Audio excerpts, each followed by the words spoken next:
दक्षिण भारताची काशी समजल्या जाणाऱ्या पंढरीच्या पांडुरंगाला महाराष्ट्रासह देश विदेशातून मोठ्या प्रमाणावर भाविक भक्त येत असतात। त्यामध्ये महाराष्ट्राच्या सीमेलगत असणाऱ्या कर्नाटक राज्यामधून देखील मोठ्या प्रमाणावर भाविक येत असल्याचं पाहावयास मिळत असून मंगळवेढा मार्गे पंढरपूरला संत गजानन महाराज यांचाही पालखी सोहळा याच मार्गाने जात असून सिद्धेवाडी गावाजवळ या पालखी सोहळ्याचं फटाक्यांच्या आतषबाजीत मोठ्या प्रमाणावर स्वागत केले जातं। या पालखी सोहळ्याच्या स्वागतासाठी विद्यमान जिल्हा परिषद सदस्य व राष्ट्रवादी शरद पवार गटाचे सोलापूर जिल्हा अध्यक्ष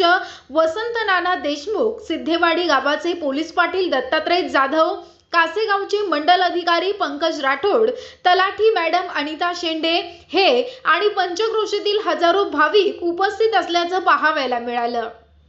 त्यानंतर भाविक भक्तांकडून चहा नाश्ता, चहा पाण्याची सोय करून 1 तासांच्या विश्रांतीनंतर तो पालखी सोहळा पंढरपूरकडे मार्गस्थ झाला। या पायी चालत जाणाऱ्या भाविक भक्तांसाठी वेगवेगळ्या समाजसेवी, स्वयंसेवी संस्था यांच्याकडून पायी चालत जाणाऱ्या भाविकांच्या सेवेचा भाग म्हणून चहा पाणी, फळं, मिठाईचं, पाण्याच्या बाटल्या इत्यादींची सोय करण्यात आली असून त्यामध्ये सिद्धेवाडी ग्रुप ग्रामपंचायत तर्फे सिद्धेवाडीचे प्रथम नागरिक म्हणून सरपंच रोहिणीताई जाधव तसेच पायी चालत जाणाऱ्या भाविक भक्तांसाठी चहा पाण्याची सोय केल्याचं दिसून आलं।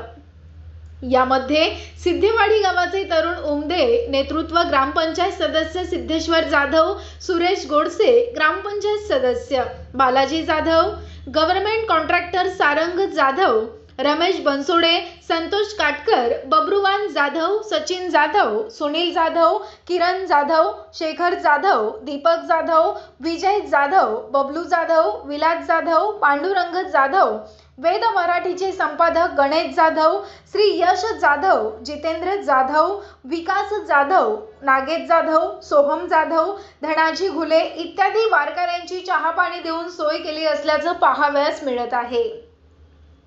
अशा समाजसेवी संस्था आणि ग्रामपंचायत यांनी भाविकांसाठी केलेल्या सोयीमुळे भाविकांच्या चेहऱ्यावर समाधानाचं वातावरण दिसून येत होतं।